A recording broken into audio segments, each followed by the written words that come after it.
इस वीडियो को लाइक करें, हमारे चैनल को सब्सक्राइब कर बेल आइकन जरूर प्रेस करें। ये जन्मों जन्मों से मानी हुई बात है। मान ली तो हम शरीर हो गए, मान ली तो हम क्षुद्र हो गए, मान ली तो हम सीमित हो गए। अष्टावक्र का मौलिक आधार यही है कि यह आत्म सम्मोहन है, ऑटो हिप्नोसिस है। तुम शरीर हो नहीं गए हो, तुम शरीर हो नहीं सकते हो। इसका कोई उपाय ही नहीं है। जो तुम नहीं हो वो कैसे हो सकते हो? जो तुम हो तुम अभी भी वही हो। सिर्फ झूठी मान्यता को काट डालना है। उस पास को मैं बोध हूं इस ज्ञान की तलवार से काट कर तू अभी सुखी हो जा। ज्ञान खंगेन तत् निष्कृतम त्वम सुखी भव। अभी सुख को जगा ले, क्योंकि सारे दुख हमारे उस मान्यता के पिछलग्गू हैं कि हम दे। बुद्ध भी मरते हैं लेकिन मृत्यु की कोई पीड़ा नहीं। रामकृष्ण भी मरते हैं लेकिन मृत्यु की कोई पीड़ा नहीं। रमन भी मरते हैं लेकिन मृत्यु की कोई पीड़ा नहीं। रमन जब मरे तो उन्हें कैंसर था। चिकित्सक बहुत चकित थे। बड़ी कठिन बीमारी थी, बड़ी पीड़ादायी बीमारी थी, लेकिन रमन वैसे ही थे जैसे बीमारी ने कोई भेद ही नहीं लाया, कहीं कोई अंतर ही नहीं पड़ा। चिकित्सक परेशान थे कि यह असंभव है, यह हो कैसे सकता है? मौत द्वार पर खड़ी है और आदमी अविचलित है। चिकित्सकों की बेचैनी हम समझ सकते हैं। इतनी पीड़ा हो रही है और आदमी अविचलित है, निस्तरंग है। उनकी बेचैनी, उनका तर्क हम समझ सकते हैं, क्योंकि शरीर ही हमारे लिए सब कुछ मालूम होता है। जिसको पता चल गया कि मैं शरीर नहीं हूं, मौत आ रही है लेकिन शरीर की आ रही है, और पीड़ा हो रही है वो भी शरीर में हो रही है। एक नए चैतन्य का आविर्भाव हुआ है जो दूर खड़े होकर देख रहा है, और दूरी शरीर की और चेतना की इतनी है जैसे जमीन और आसमान की दूरी। इससे बड़ी कोई दूरी नहीं है। तुम्हारे भीतर दुनिया में अस्तित्व की सबसे दूर की चीजें मिल रही। तुम क्षितिज हो जहां जमीन और आसमान मिल रहे हैं।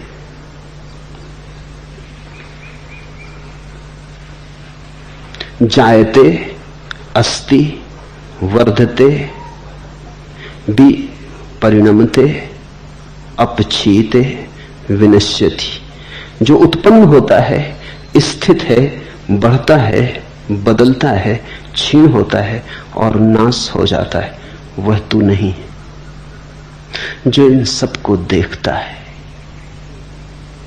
बचपन देखा तुमने, फिर बचपन को जाते भी देखा। अगर तुम बचपन ही होते तो आज याद भी कौन करता कि बचपन था? तुम बचपन के साथ ही चले गए होते। जवानी देखी, जवानी आते देखी, जाते देखी। अगर तुम जवानी ही होते तो आज कौन याद करता? तुम जवानी के साथ ही चले गए होते। तुमने जवानी आते देखी, जाते देखी। स्वभावतः तुम जवानी से भिन्न हो। इतनी सीधी सी बात है, इतनी साफ सुथरी बात है। तुमने पीड़ा देखी, दर्द उठते देखा, दर्द के बादल घिरते देखे अपने चारों तरफ, फिर पीड़ा को जाते भी देखा, दर्द को विसर्जित होते देखा।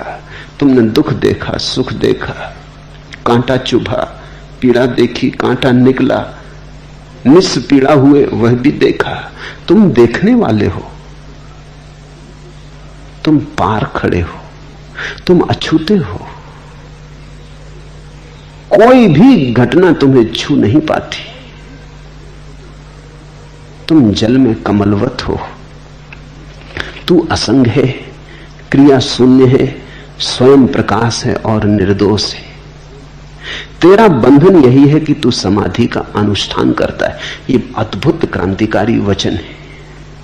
ऐसा क्रांतिकारी वचन दुनिया के किसी शास्त्र में खोजना असंभव है। इसका पूरा अर्थ समझोगे तो गहन अहोभाव पैदा होगा। पतंजलि ने कहा है चित्त वृत्ति का निरोध योग है। ये योग की मान्य धारणा है कि जब तक चित्त वृत्तियों का निरोध न हो जाए तब तक व्यक्ति स्वयं को नहीं जान पाता। जब चित्त की सारी वृत्तियां शांत हो जाती हैं तो व्यक्ति अपने को जान पाता है। अष्टावक्र पतंजलि के सूत्र के विरोध में कह रहे हैं। अष्टावक्र कह रहे हैं तू असंग है, क्रिया शून्य है, स्वयं प्रकाश है और निर्दोष है। तेरा बंधन यही है कि तू समाधि का अनुष्ठान करता है।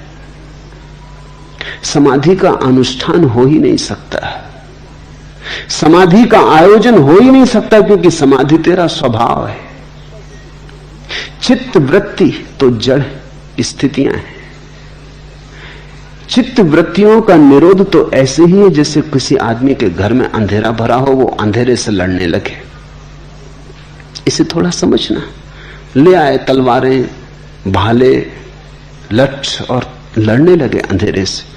बुला ले जवानों को, मजबूत आदमियों को, धक्के देने लगे अंधेरे को। क्या वो जीतेगा कभी? यद्यपि ये परिभाषा सही है कि अंधेरे का न हो जाना प्रकाश है, लेकिन इस परिभाषा में थोड़ा समझ लेना।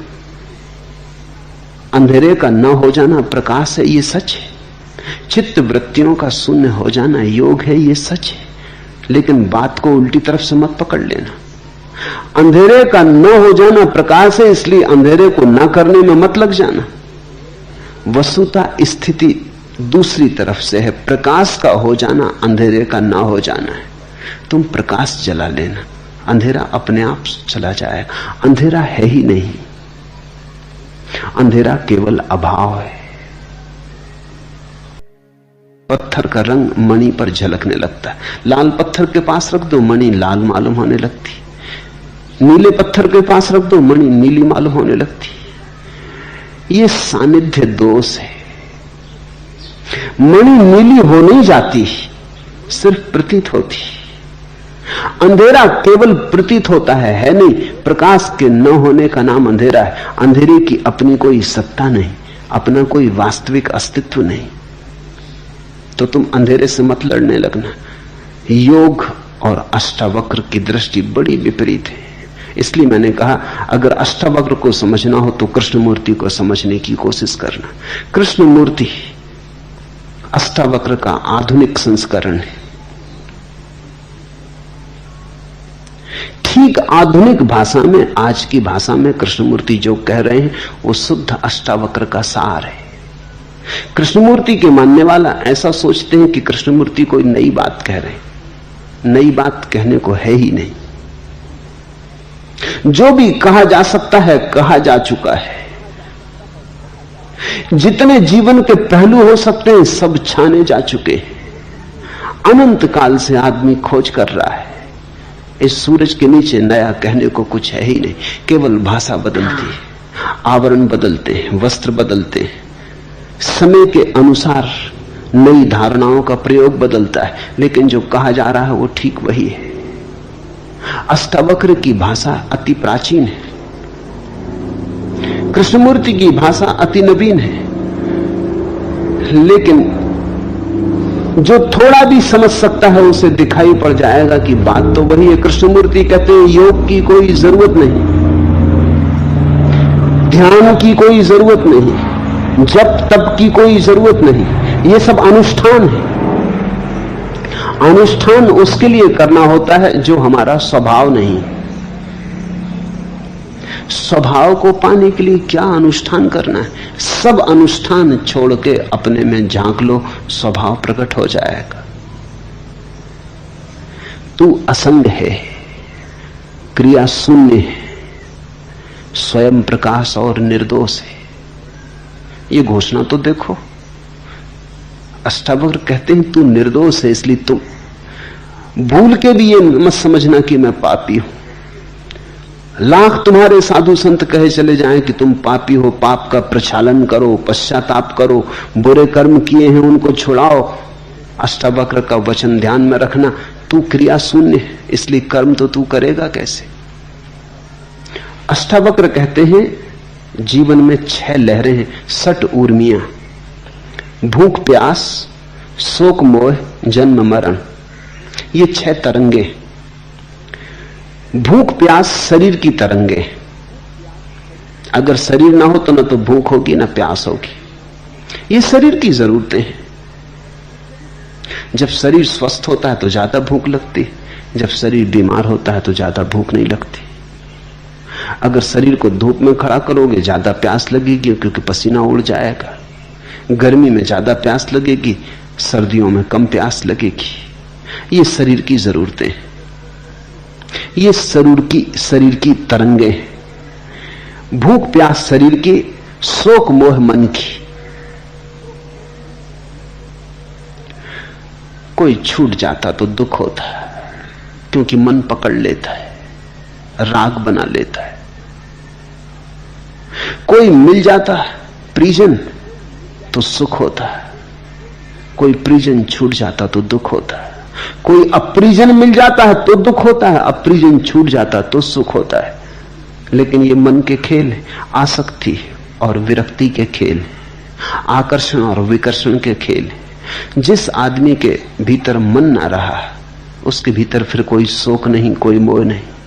ये तरंगें मन की हैं और जन्म मरण तरंगें प्राण की हैं।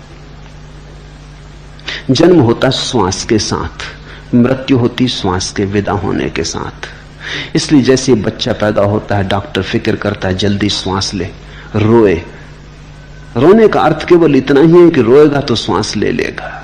रोने के झटके में श्वास का द्वार खुल जाएगा, रोने के झटके में बंद फेफड़ा काम करने लगेगा।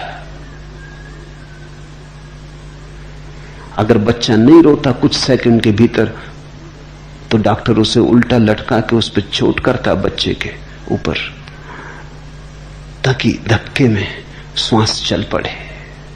श्वास जन्म है। श्वास यानी प्राण की प्रक्रिया। जब आदमी मरता है तो श्वास समाप्त हो जाती, प्राण की प्रक्रिया बंद हो गई। प्रतिपल यही हो रहा है। श्वास भीतर आती तो जीवन भीतर आता, श्वास बाहर जाती तो जीवन बाहर जाता। प्रतिपल जन्म और मृत्यु घट रही है। हर आती श्वास जीवन है, हर जाती श्वास मौत है। तो मौत और जन्म तो प्रतिपल घट रहे हैं। ये प्राण की तरंगे। अष्टावक्र कहते हैं ये 6 ऊर्मियां हैं, तुम इन 6 के पार हो, इनके दृष्टा हो। इसलिए बुद्ध ने तो श्वास पर ही सारा का सारा अपना साधना की व्यवस्था खड़ी की। बुद्ध ने कहा एक ही काम पर्याप्त है कि तुम आती जाती श्वास को देखते रहो। क्या होगा आती जाती सांस को देखने से? धीरे धीरे अगर तुम जाती श्वास को देखो कि श्वास बाहर गई, आती श्वास को देखो श्वास भीतर आई, तो बीच में तुम थोड़े समय ऐसे भी पाओगे जब श्वास स्थिर हो जाती, न तो बाहर जाती न भीतर आती। हर आती जाती श्वास के बीच में क्षण भर को अंतराल है। जब श्वास न चलती, न हिलती, न डुलती, बाहर जाती, फिर क्षण भर को रुकती, फिर भीतर आती, भीतर आती, फिर क्षण भर को रुकती, फिर बाहर जाती। तो अंतराल तुम्हें दिखाई पड़ने लगेंगे। उन्हीं अंतराल में तुम पाओगे कि तुम हो। श्वास का आना जाना तो प्राण का खेल है। और अगर तुम श्वास को देखने में समर्थ हो गए तो वो जो देखने वाला है वो श्वास से पृथक हो गया, वो श्वास से अलग हो गया। शरीर हमारी बाहर की परिधि है, मन उसके भीतर की परिधि है, प्राण उसके और भी भीतर की परिधि। तो ऐसा भी हो सकता है शरीर अपंग हो जाए, टूट फूट जाए तो भी आदमी जीता है। मन खंडित हो जाए, विक्षिप्त हो जाए, जड़ हो जाए तो भी आदमी जीता है, लेकिन बिना श्वास के आदमी नहीं जीता है। मस्तिष्क भी निकाल लो आदमी का पूरा तो भी आदमी जिए चला जाता है। पड़ा रहेगा मगर जीवन रहेगा। शरीर के अंग अंग काट डालो, बस श्वास भर चलती रहे तो आदमी जीता रहेगा। श्वास बंद हो जाए तो सब मौजूद हो तो भी आदमी मर गया। ये 6 तरंगे हैं और इन 6 के पार दृष्टा है। तू असंग है, कोई तेरा संगी साथी नहीं, शरीर भी तेरा संगी साथी नहीं, श्वास भी तेरी संगी साथी नहीं, मन के विचार भी तेरे संगी साथी नहीं। तू असंग है। भीतर ही कोई साथी नहीं, बाहर की तो बात ही क्या, पति पत्नी परिवार मित्र परिजन कोई साथी नहीं। साथ होंगे संगी कोई भी नहीं। साथ होना केवल वाह घटना है, भीतर से किसी से कोई जोड़ बनता नहीं। तू असंग क्रिया शून्य है, इसलिए कर्म के जाल की तो बात ही मत उठाओ। अगर अष्टावक्र से तुम ये पूछोगे कि आप कहते हो अभी अभी हो सकती मुक्ति, तो कर्मों का क्या होगा? जन्म जन्म तक पाप किए उनका क्या होगा? उनसे छुटकारा कैसे होगा? अष्टावक्र कहते हैं तुमने कभी किए ही नहीं।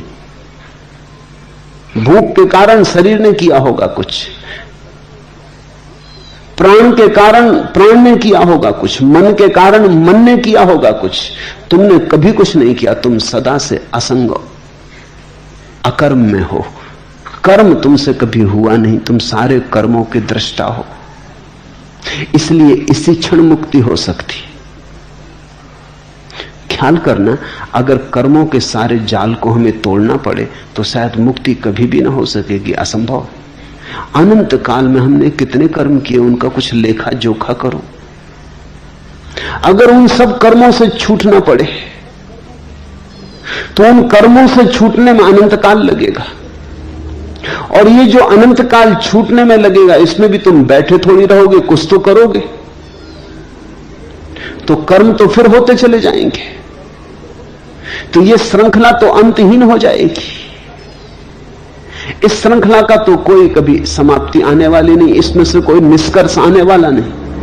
अष्टावक्र कहते हैं अगर कर्मों से मुक्त होना पड़े फिर मुक्ति होती हो तो मुक्ति कभी होगी ही नहीं, लेकिन मुक्ति होती है। मुक्ति का होना इस बात का सबूत है कि आत्मा ने कर्म कभी किए ही नहीं। न तो तुम पापी हो, न तुम पुण्यात्मा हो, न तुम साधु हो, न तुम असाधु हो, न तो कहीं कोई नरक है और न कहीं कोई स्वर्ग है। तुमने कभी कुछ किया नहीं, तुमने सिर्फ सपने देखे। ऐसा भी हो सकता है शरीर अपंग हो जाए, टूट फूट जाए तो भी आदमी जीता है। मन खंडित हो जाए, विक्षिप्त हो जाए, जड़ हो जाए तो भी आदमी जीता है, लेकिन बिना श्वास के आदमी नहीं जीता। मस्तिष्क भी निकाल लो आदमी का पूरा तो भी आदमी जिए चला जाता है। पड़ा रहेगा मगर जीवन रहेगा। शरीर के अंग अंग काट डालो, बस श्वास भर चलती रहे तो आदमी जीता रहेगा। श्वास बंद हो जाए तो सब मौजूद हो तो भी आदमी मर गया। ये 6 तरंगे हैं और इन 6 के पार दृष्टा है। तू असंग है, कोई तेरा संगी साथी नहीं, शरीर भी तेरा संगी साथी नहीं, श्वास भी तेरी संगी साथी नहीं, मन के विचार भी तेरे संगी साथी नहीं। तू असंग है। भीतर ही कोई साथी नहीं, बाहर की तो बात ही क्या, पति पत्नी परिवार मित्र परिजन कोई साथी नहीं। साथ होंगे संगी कोई भी नहीं। साथ होना केवल वाह घटना है, भीतर से किसी से कोई जोड़ बनता नहीं। तू असंग क्रिया शून्य है, इसलिए कर्म के जाल की तो बात ही मत उठाओ। अगर अष्टावक्र से तुम ये पूछोगे कि आप कहते हो अभी अभी हो सकती मुक्ति, तो कर्मों का क्या होगा? जन्म जन्म तक पाप किए उनका क्या होगा? उनसे छुटकारा कैसे होगा? अष्टावक्र कहते हैं तुमने कभी किए ही नहीं। भूख के कारण शरीर ने किया होगा कुछ, प्राण के कारण प्राण ने किया होगा कुछ, मन के कारण मन ने किया होगा कुछ। तुमने कभी कुछ नहीं किया, तुम सदा से असंग अकर्म में हो। कर्म तुमसे कभी हुआ नहीं, तुम सारे कर्मों के दृष्टा हो। इसलिए इसी क्षण मुक्ति हो सकती। ख्याल करना, अगर कर्मों के सारे जाल को हमें तोड़ना पड़े तो शायद मुक्ति कभी भी ना हो सकेगी, असंभव। अनंत काल में हमने कितने कर्म किए, उनका कुछ लेखा जोखा करो। अगर उन सब कर्मों से छूटना पड़े तो उन कर्मों से छूटने में अनंत काल लगेगा, और ये जो अनंत काल छूटने में लगेगा, इसमें भी तुम बैठे थोड़ी रहोगे, कुछ तो करोगे। तो कर्म तो फिर होते चले जाएंगे, तो ये श्रृंखला तो अंतहीन हो जाएगी। इस श्रृंखला का तो कोई कभी समाप्ति आने वाली नहीं, इसमें से कोई निष्कर्ष आने वाला नहीं। अष्टावक्र कहते हैं, अगर कर्मों से मुक्त होना पड़े फिर मुक्ति होती हो तो मुक्ति कभी होगी ही नहीं, लेकिन मुक्ति होती है। मुक्ति का होना इस बात का सबूत है कि आत्मा ने कर्म कभी किए ही नहीं। न तो तुम पापी हो, न तुम पुण्यात्मा हो, न तुम साधु हो, न तुम असाधु हो, न तो कहीं कोई नरक है और न कहीं कोई स्वर्ग है। तुमने कभी कुछ किया नहीं, तुमने सिर्फ सपने देखे, तुमने सिर्फ सोचा है। तुम भीतर सोए रहे, शरीर करता रहा। जिन शरीरों ने कर्म किए थे वो जा चुके, उनका फल तुम्हारे लिए कैसा। तुम तो भीतर सोए रहे, मन ने कर्म किए, जिस मन ने किए वो प्रतिपल जा रहा है। मैंने सुना है एक भूतपूर्व महाराजा ने देखा कि ड्राइंग रूम गंदा है, तो नौकर झनकू को डांटा, कहा बैठक में मकड़ी के जाले लगे, तुम दिन भर क्या करते हो। झनकू ने कहा, हुजूर जाला कोनो मकड़ी लगाई होई, हम तो अपन कुठरिया में ओंघात रहे। तुम तो ओंघाते रहे भीतर, जाला कोनो मकड़ी लगाई होई। शरीर ने जाले बुने, मन ने जाले बुने, प्राण ने जाले बुने, तुम तो सोए रहे। जागो, जागते ही तुम पाओगे तुमने तो कभी कुछ किया नहीं। तुम तो करना भी चाहो तो कुछ कर नहीं सकते। अकर्म तुम्हारा स्वभाव है, अकर्ता तुम्हारी स्वाभाविक दशा है। तू असंग, क्रिया शून्य, स्वयं प्रकाश और निर्दोष है। ये सुनी घोषणा, तू निर्दोष है। तो जो कुछ तुम्हें सिखाया हो पंडितों ने, पुरोहितों ने, फेंको, तुम निर्दोष हो। उनकी सिखावन ने बड़े खतरे किए, तुम्हें पापी बना दिया, तुम्हें हजार तरह की बातें सिखा दी कि तुम ऐसे बुरे हो, तुमने दीनता भर दी और अपराध का भाव भर दिया। तुम निर्दोष हो, निरपराधी हो। तेरा बंधन यही है कि तू समाधि का अनुष्ठान करता है। इस वचन की क्रांति तो देखो, तेरा बंधन यही है कि तू समाधि का अनुष्ठान करता है, कि तू आयोजन करता है कि समाधि कैसे फले, फूल कैसे लगे ध्यान के, मुक्ति कैसी हो अनुष्ठान। ते बंधा ही समाधिम अनुतिष्ठसी, यही तेरा बंधन है। उठा तलवार बोध की और काट दे। तो यहां तुम्हें साफ हो जाएंगी दो बातें कि योग का एक मार्ग है और बोध का बिल्कुल दूसरा मार्ग है। बोध के मार्ग का प्राचीन नाम है सांख्य। सांख्य का अर्थ होता है बोध। योग का अर्थ होता है साधन। सांख्य का अर्थ होता है सिर्फ जागना है, बस कुछ करना नहीं। योग का अर्थ होता है बहुत कुछ करना है, तब जागरण घटेगा। योग में साधन है, सांख्य में सिर्फ साध्य है। मार्ग नहीं है, केवल मंजिल है। क्योंकि मंजिल से तुम कभी गए ही नहीं कहीं और, तुम अपने भीतर के मंदिर में ही बैठे हो। आना नहीं है वापस, इतना ही जानना है कि कभी गए ही नहीं।